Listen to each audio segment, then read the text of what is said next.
Prime Minister ejo bundi niwe nabonye kuri Twitter ngira ngo yanditse ikintu cyiza kiri powerful. Nabonye akantu kuri ibi bimaze iminsi mu gihugu, sinabonye umwanya wo kubimubwira. Narasomye ahantu ku Twitter yanditse ngo ugiriye nabi igihugu wese cyangwa ugambaniye igihugu cyangwa Prime Minister wabivuze ngo iki ndibuka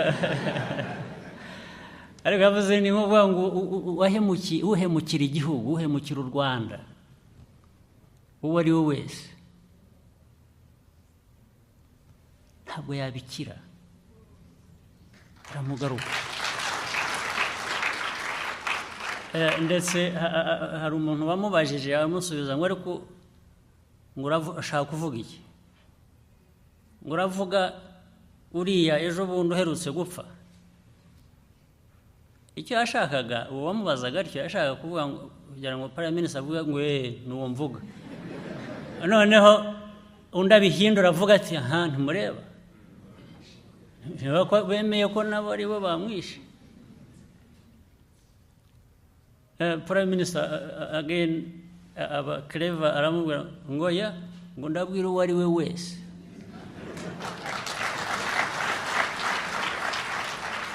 Nibyo Prime Minister, nanjye ndashaka kubwira uwo ari we wese. Ibyo Rutayisire yavugaga by'abibagirwa icyabavanye mu bucakara, ababyibagirwa bigira ingaruka.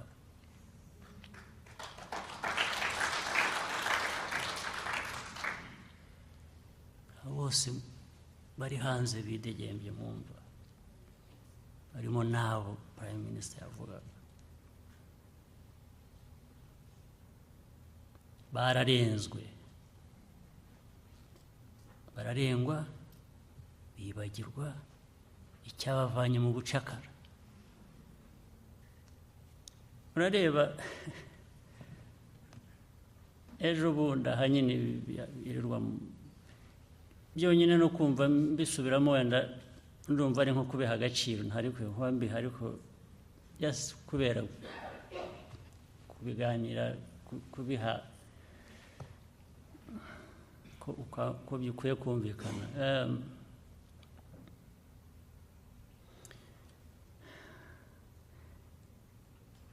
Iyo ubona nayendeho mbona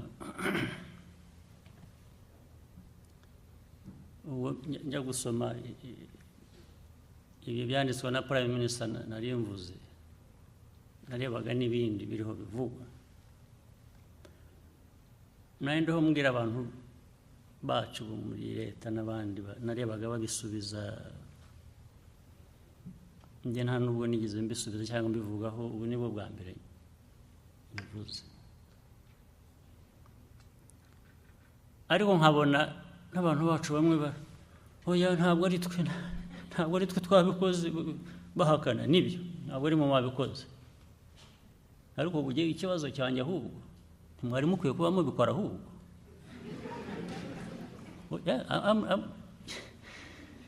Ntabwo nta politeness mfite kuri ibyo ngibyo, nta diplomasi, ahubwo ikitangaza ni ukuba mutabikora.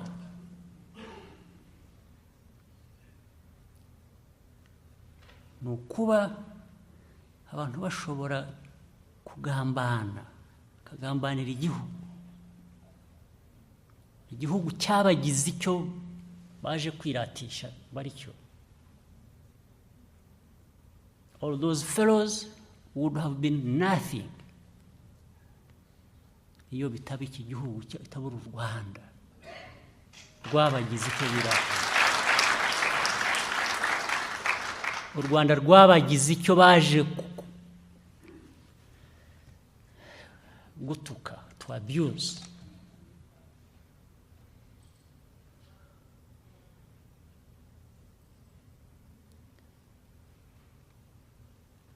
Yewe nta diplomasi,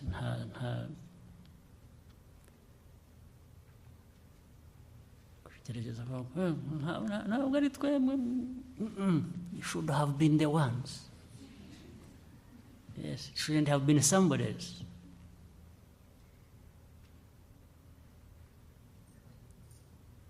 You should have been the ones to do it.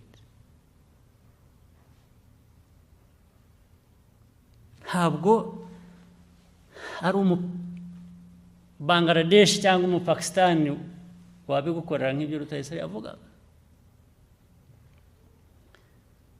Ntabwo ari Pakistan, ntabwo ari Bangladesh, ntabwo ari umwera uturuza rose wabigukorera, wakurindira igihugu cyawe akaguha amahoro. It's you. Kandi ntawe bikwiye gutera ipfunwe guharanira icyo cya kindi cyiza twavugaga Imana yaguhaye. Ntawe bikwiye gutera ipfunwe. Abantu baza bakica abana, muza amagrenade yirirwa aterwa hano mu mujyi, abapolisi barazi bajya gutoragura pieces, ibice by'abana bacitse amaboko cyangwa bagize bate. Bavuga ngo I have to be apologetic about that.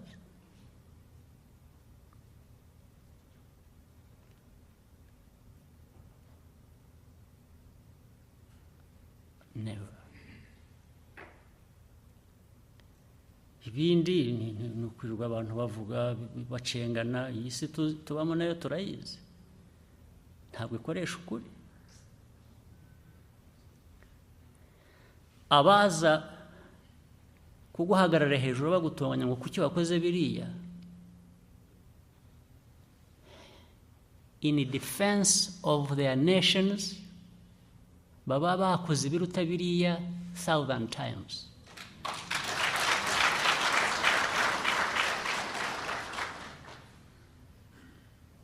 Murabizi baba bakoze ibiruta biriya inshuro zirenze 1,000.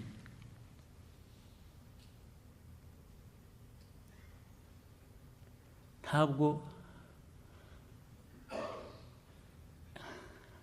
ya tragedy navugaga, ya makuba navugaga twagize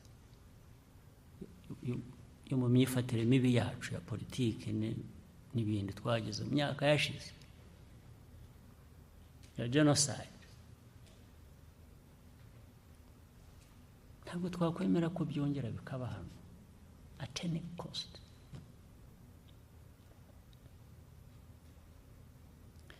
Kandi tunazi ko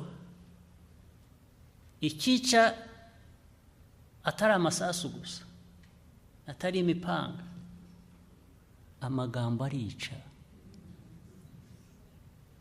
Amagambo ubwayo arica, ururimi rubi rurica.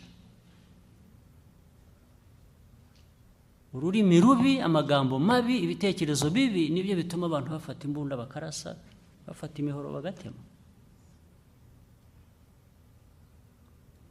Amagambo.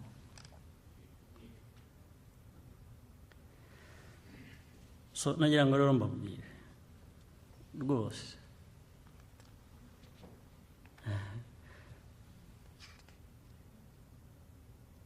gutatira igihango cy'u Rwanda urabizira, gutenguha igihugu, kwifuriza abantu nabi birakugaruka. Ibisigaye is how. Bikugaruka bite? There are many ways. Uburyo ni bwinshi, mwahitamo ubwo ari bwo.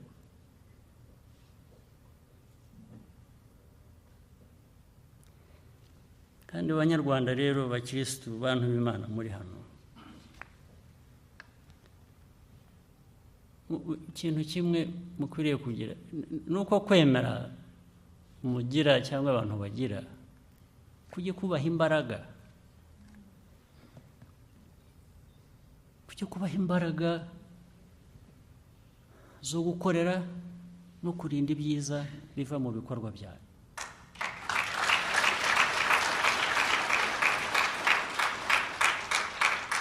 uwagira isoni zo kurinda ibyiza by'u Rwanda tugenda tugeraho Imana twifuriza ninde? Isoni n'iziki?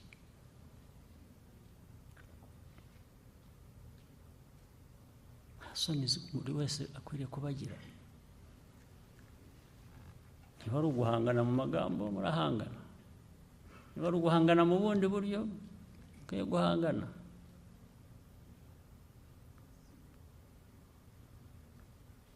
Jye nasinyiye guhangana.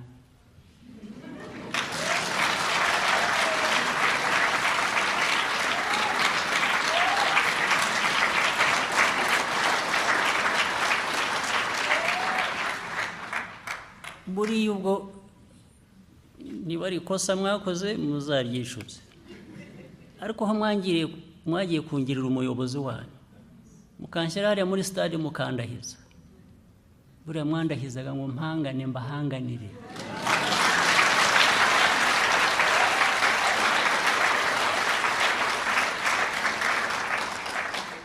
Nubwo bivuze ngo buri wese afite uruhare rwe, buri wese afite inshingano ye kuri ibyo ngibyo mu buryo butandukanye ubwo ari bwo bwose, bwaba ubw'inyigisho abantu batanga, bwaba ibyo gusubizanya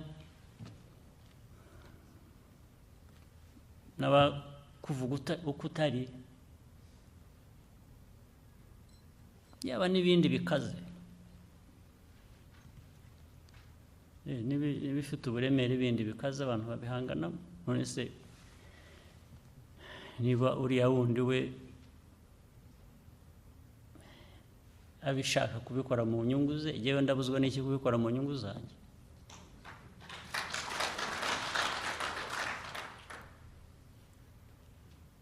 Niba inyungu ufite ari ugusenya u Rwanda, ari ugusenya ibyo twubaka, ari byo bituma utinyuka, ntabwo ari igihe watinya ubirinda.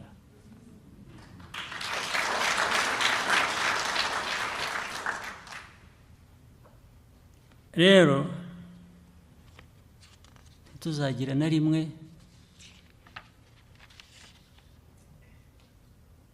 dutakaza umwanya, dutakaza n'icyo twavanye, hari amasomo n'ibindi mu mateka mabi twagize.